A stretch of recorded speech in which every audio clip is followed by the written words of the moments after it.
Om Swastiastu. Perkenalkan, nama saya Nima Desinta Melaswari dengan NIM 2019-01313 dengan jurusan Teknik Sipil di Universitas Ngurah Rai.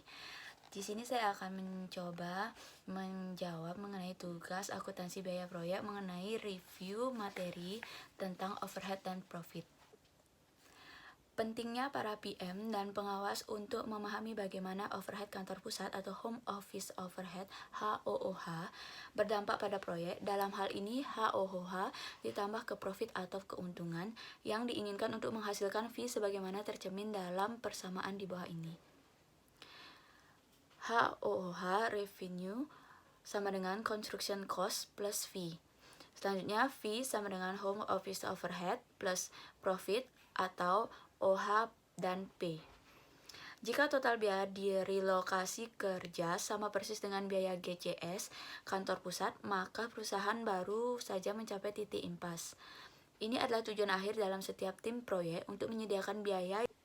Yang pertama itu ada estimasi biaya kondisi umum atau yang biasa disebut dengan General Condition atau GC suatu proyek.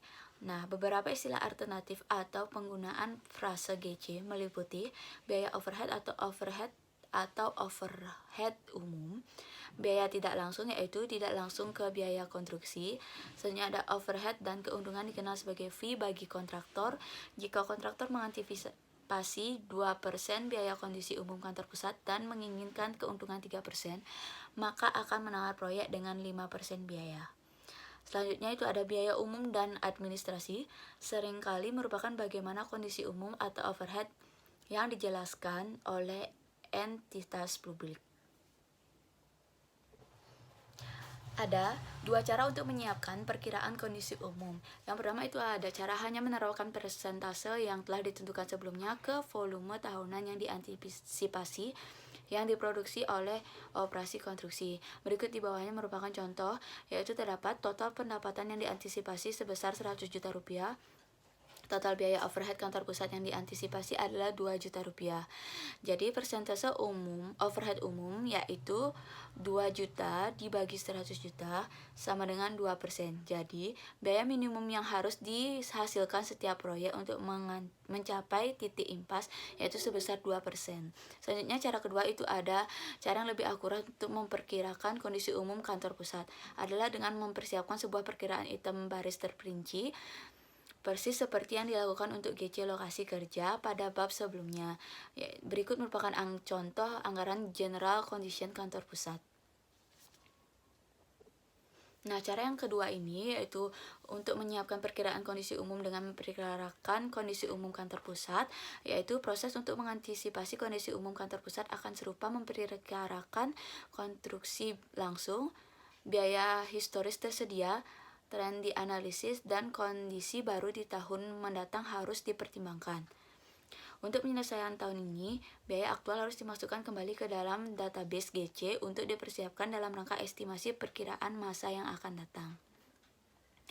Beberapa biaya GCS kantor pusat yang akan dimasukkan ke dalam kantor kontrak meliputi scheduler, estimator, safety officer, inspector, quality control officer or inspector, data processing cost including accounting and audit, dan yang lainnya.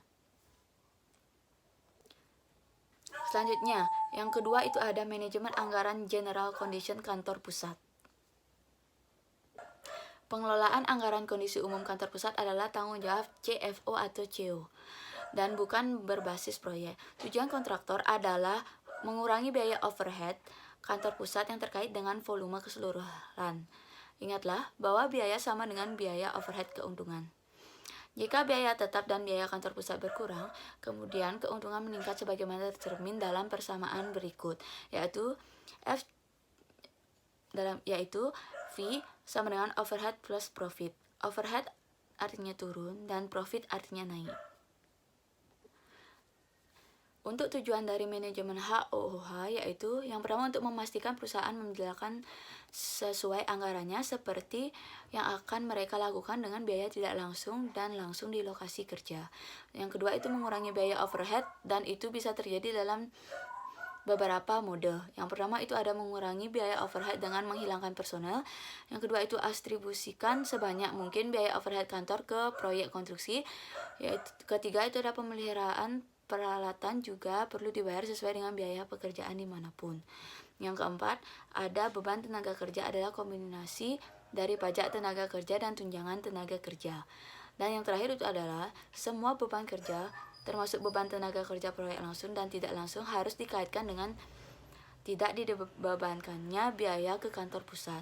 Nah, oleh karena itu overhead adalah merupakan kombinasi biaya tetap dan variabel seperti yang dibahas pada analisis titik impas nanti. Jika volume perusahaan meningkat, biaya overhead variabel meningkat secara proporsional, tetapi hanya overhead tidak selalu meningkat.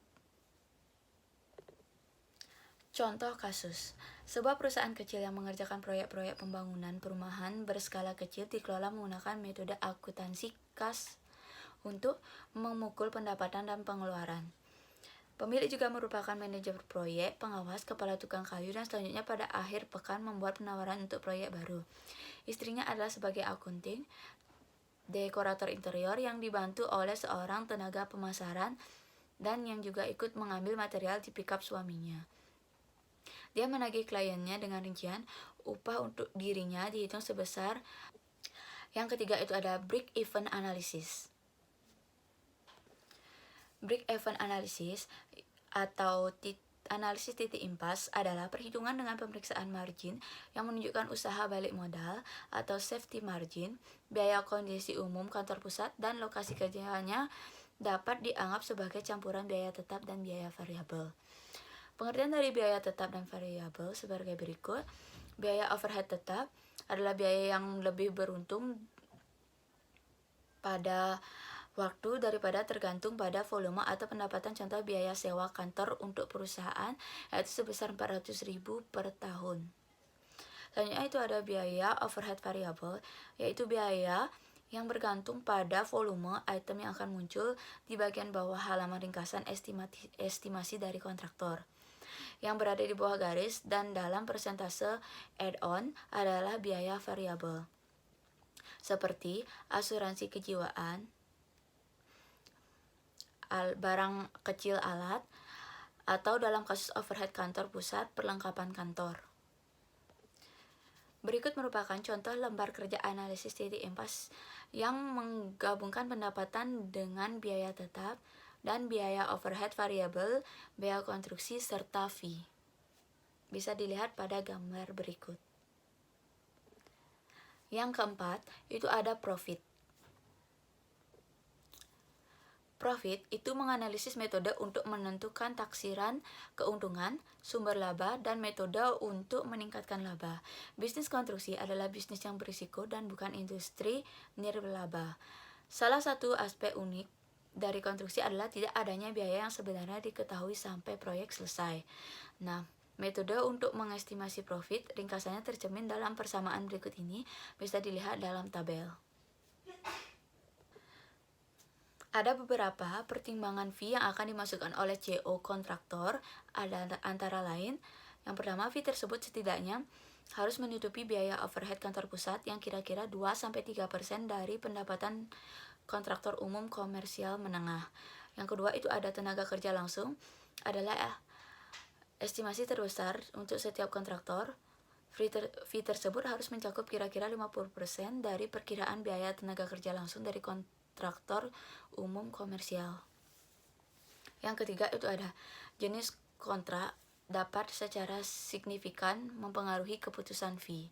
Yang terakhir itu ada sebuah biaya peluang bagi manajer proyek dan pengawas yang mengerjakan apa saja dalam suatu proyek tertentu. PM dan pengawas adalah aset soft dengan kekuatan produktif. Semakin besarnya risiko, semakin tingginya fee. Jika risikonya terlalu besar, mungkin tidak ada fee yang akan membuat pekerjaan itu menarik. Risiko juga dapat disediakan oleh kontraktor melalui pembelian asuransi, subkontrak bonding, meningkatkan estimasi kontingensi, atau mengambil mitra usaha patungan untuk proyek tertentu. Berikut merupakan beberapa sumber-sumber profit. Yang pertama itu operasikan setiap divisi dalam perusahaan dan setiap proyek konstruksi terpisah sebagai pusat laba independen. Yang kedua itu ada minimalkan overhead kantor pusat seperti yang dibahas sebelumnya. Yang selanjutnya ketiga, mengurangi tenaga kerja langsung dan tingkatkan campuran subkontraktor. Yang keempat, lakukan lebih banyak pekerjaan dengan tenaga kerajinan langsung seperti tukang kayu, tukang besi, dan yang lainnya. Yang kelima, kru atau berikut merupakan cara mengurangi biaya konstruksi, yaitu dengan melampaui perkiraan produktivitas tenaga kerja, pembelian dan pengiriman material yang efisien dengan lebih sedikit limbah, jadwal konstruksi yang lebih pendek, dan mengurangi biaya GC di lokasi kerja. Selanjutnya, penggunaan peralatan konstruksi yang efisien termasuk masa sewa ekonomis seperti 1 minggu bukan 4 hari. Keputusan bisnis yang baik untuk penyewa dari perusahaan eksternal atau meminta subkontraktor untuk menyediakan semua peralatan atau menyewa dari perusahaan peralatan in-house. Dan yang terakhir, isu kontrak buku terbuka yang mempengaruhi biaya perbaikan pemeliharaan peralatan dan tarif sewa. Nah, berikut merupakan ada beberapa metode untuk meningkatkan keuntungan atau profit. Yang pertama, naikkan harga penawaran tetapi ini juga mengurangi volume. Yang kedua, meningkatkan volume tanpa menambah overhead tetap. Yang ketiga, mengurangi pengeluaran overhead tetap dengan volume konstan. Yang keempat, mengkhususkan diri pada satu jenis konstruksi, misalnya fasilitas medis. Yang kelima, bersikaplah selektif dengan pada klien, jenis pekerjaan, desainer, subkontraktor, serta karyawan. Yang keenam itu meningkatkan perencanaan prakonstruksi, mengurangi biaya konstruksi, atau mempelajari metode yang lebih baik.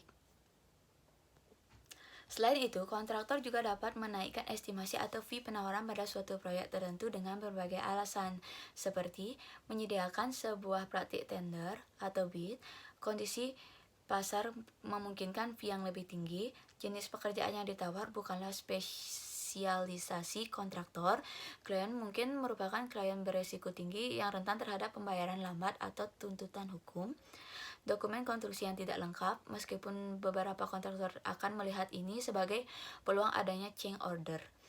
Selanjutnya yang ada, jika proyeknya sulit atau rumit, mungkin memerlukan biaya yang lebih tinggi karena terkait resikonya yang juga lebih tinggi. Dan yang kelima, yaitu yang terakhir, markup dan add-on lain untuk estimasi. Fee adalah salah satunya markup yang ditempatkan di bawah garis dalam ringkasan estimasi. Tambahan add-on, persentase cost, yang akan muncul di bawah garis pada ringkasan estimasi konstruksi meliputi beban tenaga kerja, kewajiban asuransi, pajak cukai, pajak penjualan, kontingensi, dan biaya. Sekian dan terima kasih yang dapat saya sampaikan. Saya tutup dengan Parama Santi. Om Santi Santi Santi.